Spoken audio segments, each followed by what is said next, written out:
greatest responsibility is to serve our Treasure Valley communities. The El Paso Las Cruces community.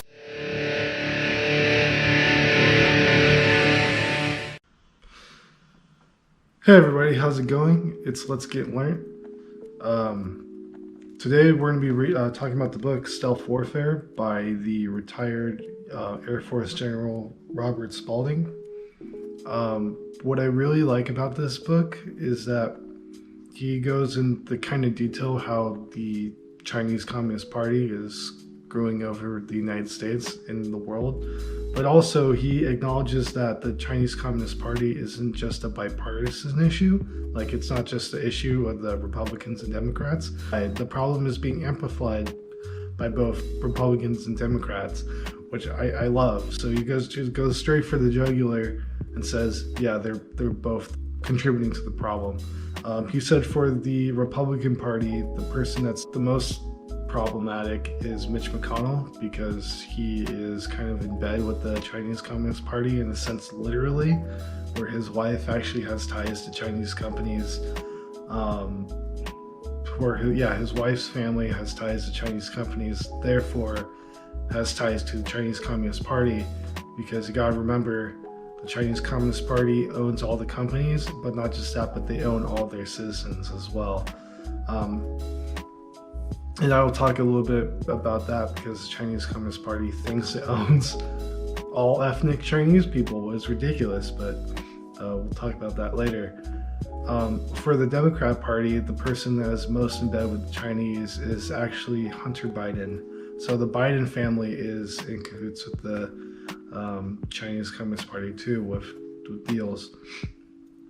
Right? So he starts off by saying that the greatest threat, the reason why the Chinese Communist Party hates us the most, is because of our freedom of speech and U.S. Constitution Bill of Rights. Is a major threat to the Chinese Communist Party, and they don't like it. So they want to try to get into our media and try to do anything that they can to undermine that. So like taking away our freedom of speech, so that way we don't give them freedom of speech, because that is a major thorn in the Chinese Communist Party side. Another thing he talks about is that the Chinese Communist Party has been at war with the United States since the 1950s, because once their relationship with the Soviet Union soured, they needed someone else to latch onto, because he was saying that what the Chinese Communist Party was doing with the Soviet Union was that they would go in, kind of befriend them, and be like, oh yes, you're all powerful. Oh yes, you're so great. Oh yes, you are so much more communistic than we are. They just kind of buttered him up. And then what they eventually did is that they started stealing technology from the Soviet Union. But once their relationship kind of soured, they needed someone else to latch onto, and they chose the United States, leading to Nixon going over to China, communist China in I believe it was the 60s. It was before my time, right? And since then, the American elites have been heavily in bed with the Chinese. What is unfortunate. U.S. elites and U.S. companies think that they could get, they're essentially drunk off the dream of getting rich off in China, what is impossible, because Robert Spalding says that once you put your money in China, you can't get it out. American banks, he mentioned one called the JP Morgan Bank. They invested billions of dollars in the Chinese market, and then the Chinese use that to build their cities, their artificial cities that nobody's inhabiting. And then what he also said is that, higher ups in the JP Morgan Bank they can't go to sleep at night because they know that they're not going to be able to get their money back. So they lend the Chinese Communist Party billions of dollars, and they're probably going to see 20% of that back. So they're just like, oh no, we lost all this money. We know it hurts me too, because the federal government bails out the banks, but where does the federal government get the money from? Taxpayer. So it's I thanks a lot, I hate that. So the American companies are focused on short-term gain, but it's actually hurting them the long term. He goes in saying that our stock gets invested, like if we have like a stock portfolio and we have money in that, and it's a diversified stock portfolio, what usually happens is that that'll usually go into a small percentage will go into a Chinese company. So what he's saying is that there's millions of Americans actually investing in the Chinese Communist Party, actively trying to bring the United States down. And what sucks that they're playing that game, and I wish that could be changed for sure. And he also goes on to talk about that the Chinese Communist Party declaring war against the United States is more of an economic warfare. Like they're mentally at war with us, right? But we don't see it at that. Now we're kind of seeing it as like, oh yeah, they are at war with us now. But they've been actually mentally at war with us for a very, very long time. And their warfare strategy stems from The Art of War by Sun Tzu. It also stems from unrestricted warfare. So China kind of has this thing where it wants to play world power, but it doesn't want to play world power because it wants to be just underneath everybody else, so they don't have to play by everybody else's rules, right? So they're like, oh, the US gets to make all the rules and then we'll just break them because we can, because we're China. Which is absolutely ridiculous, but that's kind of their guerrilla unrestricted warfare. So they're basically in cyber warfare and economic warfare against the United States, stealing technology from US companies actively. He talks about that they look at Chinese companies. Communist China looks at American companies, monitors them. It will artificially make them either it'll create a product that compete against our products, and then it'll bring them down, and then it'll offer to buy them out, right? But they're doing this on purpose, like they want that to happen. So it's absolutely ridiculous. And Robert Spalding, I like his agreement. He said we need to make a cyber warfare department in the United States. Maybe we could put SpaceX aside for a little bit, and we need to make, or the Space Force, what was it called? I forget. But it's like, yeah, we need to make a cyber warfare department in the United States. I heavily do agree with that. I think there needs to be a cyber warfare department. Absolutely. And then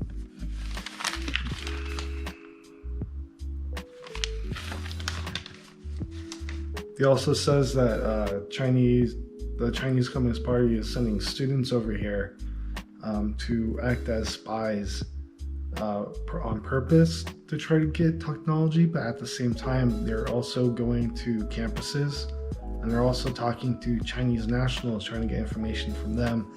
Because you have to remember, someone from China could come over here and they might think they're escaping the Chinese Communist Party. Not all Chinese people are the threat, right? But the Chinese Communist Party thinks they own that person, so they're going to go pursue that person, try to get information from him. It was absolutely ridiculous and goes against everything the United States stands for,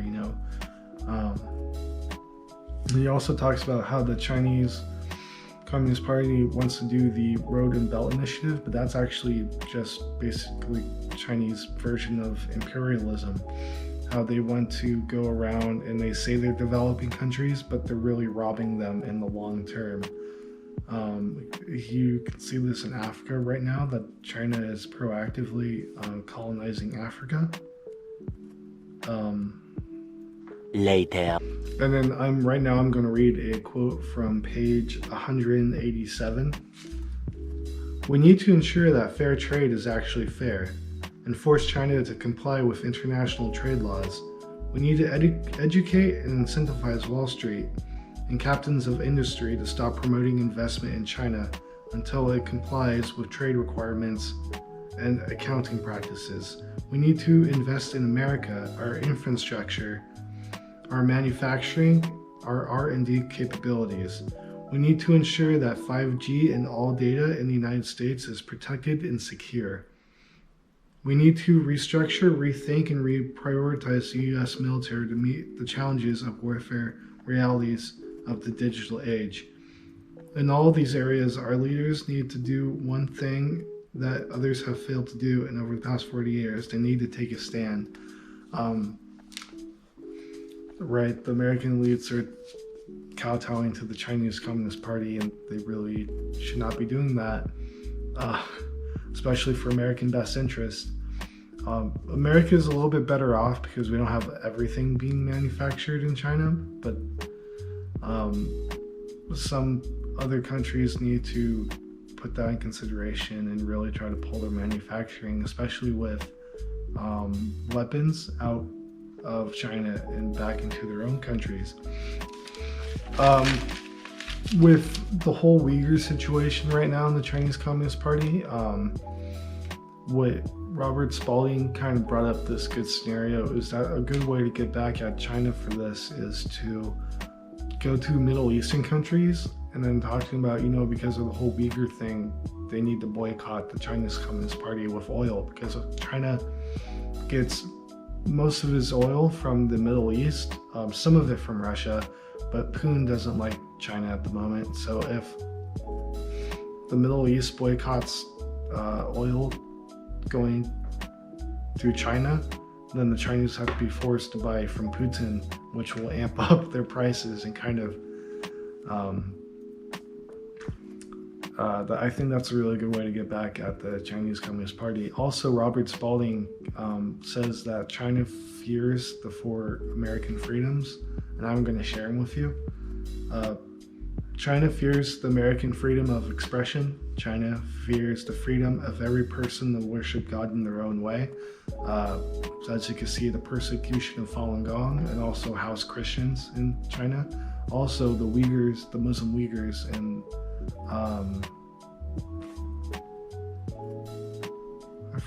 in Xinjiang, Muslim Uyghurs in Xinjiang. They basically, China said that they're all terrorists and they put them in concentration camps. There's documentaries about this. There's actually a good one on Vice News that you should watch that kind of talks about that. What they do is they take all these parents in concentration camps and then they take the kids and they put them in these kindergartens. They're essentially like re-education camps. It's very, very scary stuff. And then China fears the freedom of one. He says that China wants to give its people just enough so they don't complain, but their people can't want any more than that, And then also freedom of fear. They should be able not to fear anything. China is a authoritarian regime that likes to instill fear in the populace, and their people should be free not to fear them, right? He says that Robert Spalding says that the United States needs to pull its companies out of China, but not just that, but like also other, like probably out of Vietnam too, and hopefully bring a lot of them back to the United States. But if they can't, at least try to put them in Latin America and places where it's actually a lot better, because now it's actually getting a lot more expensive, not just to operate in China, but also if you put your company in China, the Chinese Communist Party has to monitor it, which is just a gateway for them to steal all of our technology. So yeah, I really do recommend you read this book if you want to understand more about the Chinese Communist Party with dealings with America, and kind of you want to fill up and understand what's kind of going on and how we might be able as Americans to counteract this. I really do recommend this book. It is a really, really good read, and I hope you enjoy it. All right, like, subscribe, and comment if you enjoyed this video or if you like this book. Take care. Ciao.